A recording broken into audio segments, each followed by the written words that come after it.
Halo guys, balik lagi dalam channel gua. Guys, hari ini gua akan ngebahas kasus pembunuhan yang menimpa seorang bocah laki-laki. Ditemukan tanpa busana dan sudah tidak bernyawa. Mirisnya, pelaku pembunuhan ini merupakan anak pensiunan polisi. Bagaimana kronologi dari kasus ini? Yuk kita simak videonya.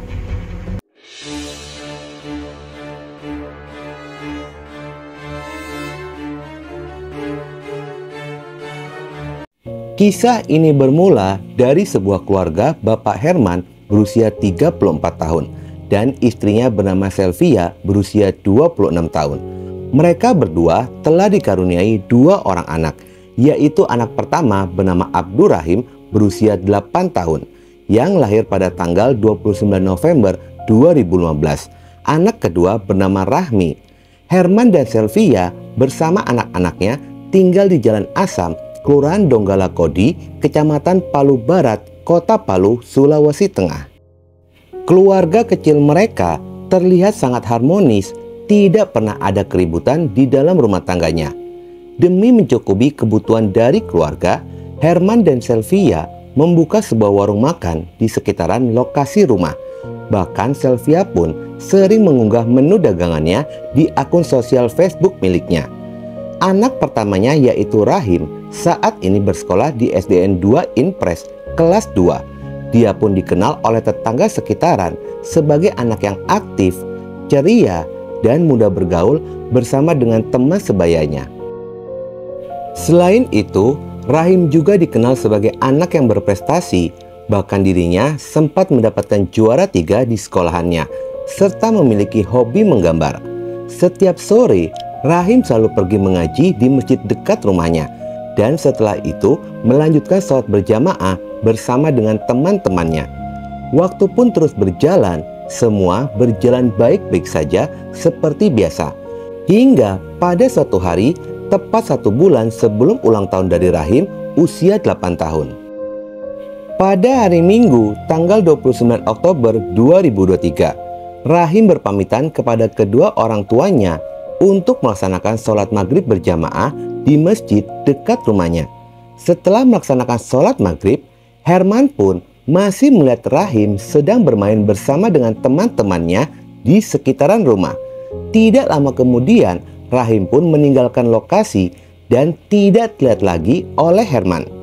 Pada malam itu, jam 21.00, Rahim belum pulang ke rumah yang membuat orang tuanya merasa khawatir. Mereka pun segera mencari keberadaan Rahim di sekitaran rumah. Namun, usaha pencarian itu pun tidak berbuah hasil. Hingga larut malam, Abdurrahim belum berhasil ditemukan. Dalam kondisi panik yang disertai rasa cemas, mereka sempat mencari ke rumah teman-temannya, bahkan hingga ke rumah saudara. Akan tetapi, tidak ada satupun yang mengetahui keberadaan dari Rahim. Hingga pada keesokan harinya, pencarian Abdurrahim pun terus dilanjutkan. Orang tuanya meminta izin kepada guru di sekolah jika Rahim tidak masuk ke sekolah lantaran belum pulang ke rumah sejak tadi malam.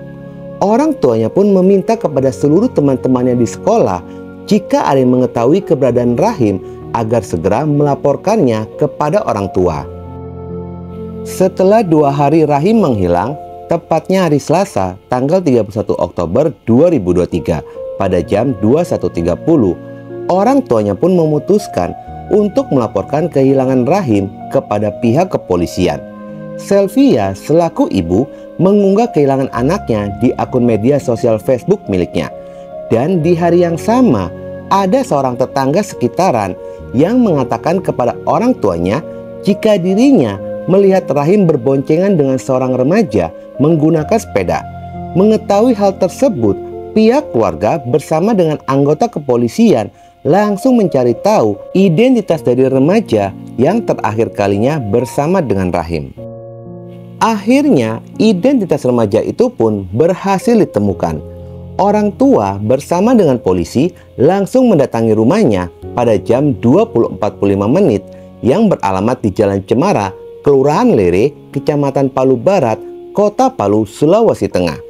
Keluarga bertemu dengan remaja berinisial MFH berusia 16 tahun dan langsung menanyakan keberadaan dari Abdurrahim yang telah menghilang sejak 2 hari yang lalu. Remaja ini merupakan anak dari seorang pensiunan anggota polisi yang pernah bertugas di Polda Sulawesi Tengah sebagai ajun komisaris besar berinisial UN. Setiap pertanyaan yang diajukan kepadanya, remaja ini pun menjawab dengan berbelit-belit. Akhirnya dia pun terjebak dengan kebohongannya sendiri dan mengakui jika dirinya sempat membonceng Abdurrahim, namun meninggalkannya sendirian di Jalan Lorong 5, Jalan Asam 2, Kecamatan Palu Barat. Dari pernyataan tersebut, pihak keluarga dan polisi meminta untuk menunjukkan titik lokasi terakhir kalinya dia meninggalkan Rohim.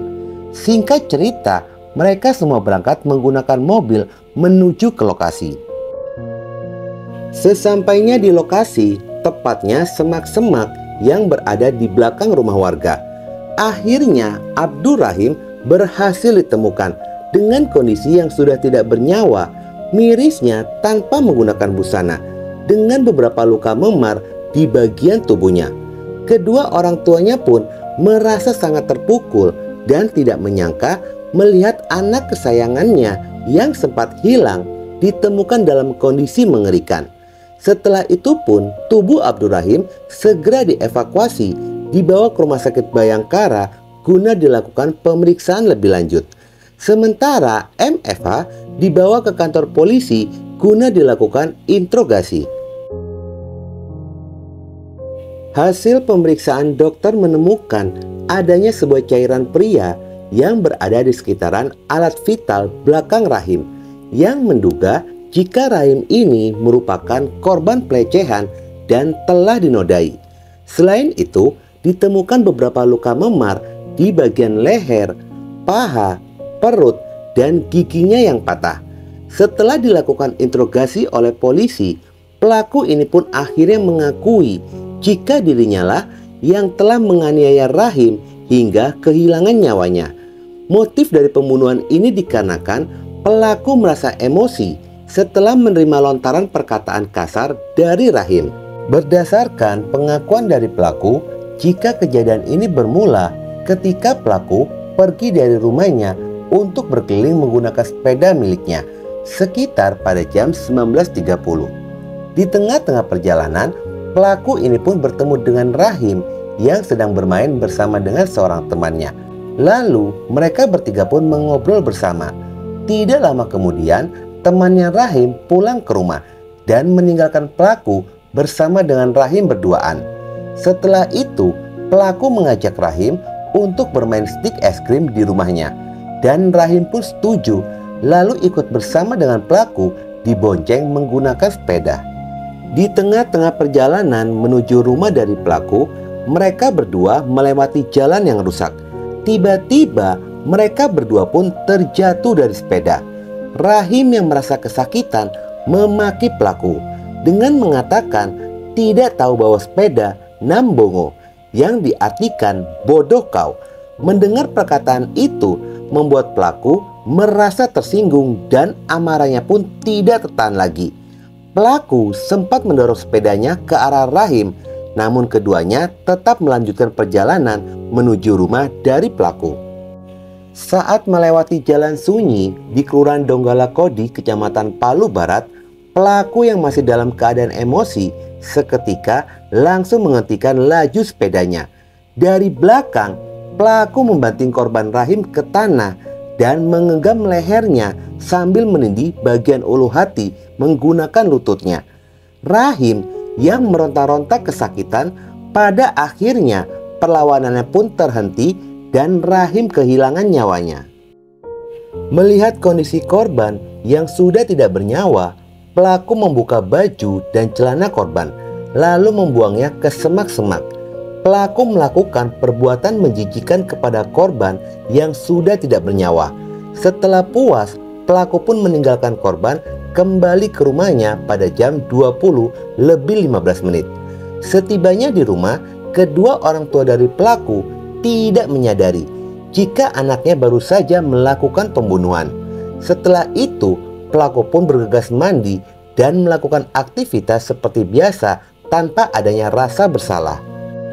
Pada hari Rabu tanggal 1 November 2023, tubuh Rahim telah dikembalikan kepada pihak keluarga. Rumah duka yang dihiasi tenda berwarna biru di bagian depannya ramai didatangi oleh kerabat dan tetangga sekitaran. Tubuh Rahim kini telah disemayamkan di TPU Pokego. Pihak keluarga bersama dengan warga yang tidak kuasa menahan amarah langsung mendatangi kediaman dari pelaku dan meluapkan emosi mereka dengan menghancurkan barang-barang yang ada di sekitaran rumah tersebut. Bahkan ada upaya melakukan pembakaran rumah dari pelaku. Beruntungnya pihak kepolisian langsung mengamankan lokasi. Pihak keluarga berharap agar kasus ini diproses secara transparan dan jangan ada yang ditutupi hanya karena orang tua dari pelaku ini seorang pensiunan polisi. Luka keluarga belum sembuh kehilangan Rahim. Keluarga pun kembali kecewa dengan pernyataan dari Kasat Reskrim Polresta Palu AKP Ferdinand Numberi yang mengatakan jika dari hasil visum memang tidak ada tanda-tanda kekerasan pada vital belakang korban. Sylvia merasa tidak terima dengan hasil visum yang menyebutkan jika korban ini tidak mengalami pelecehan. Selain itu, Sylvia mengaku tidak terima jika anaknya disebut berkata kasar karena selama ini tidak pernah seperti itu. Sementara ada kesaksian dari Herman, ayah dari korban. Herman mengatakan jika dirinya menemukan keanehan pada vital belakang anaknya, dikarenakan pada saat memandikan tubuh anaknya, vital belakang korban terasa longgar ketika hendak dimasukkan kapas. Setelah dilakukan penyelidikan lebih dalam lagi dan melakukan pemeriksaan pada kejiwaan dari pelaku, pihak kepolisian pun mengungkapkan jika pelaku ini ternyata memiliki kelainan jiwa. Selain itu, memiliki ketertarikan terhadap lawan jenis. Ada dugaan jika pembunuhan ini pun berencana jika pelaku sengaja mencari targetnya secara acak. Dan kasus ini pun sedang berjalan di ranah pihak kepolisian. Jika melihat usia dari pelaku dengan berat hati, jangan kalian berharap pelaku ini mendapatkan hukuman berat, maksimalnya hanya 10 tahun. Karena pelaku masih di bawah umur dan pelaku kejahatan pun dilindungi Undang-Undang Perlindungan Anak. Rahim, anak usia 8 tahun, telah mendapatkan tindakan yang tidak berperi kemanusiaan. Surga telah menantimu. Dari kisah ini, semoga kita selalu meningkatkan pengawasan kepada keluarga agar mencegah dan terhindar dari segala tindakan kejahatan. Oke guys, sekian dulu video gua hari ini dan jangan lupa ikuti terus video gua. Oke?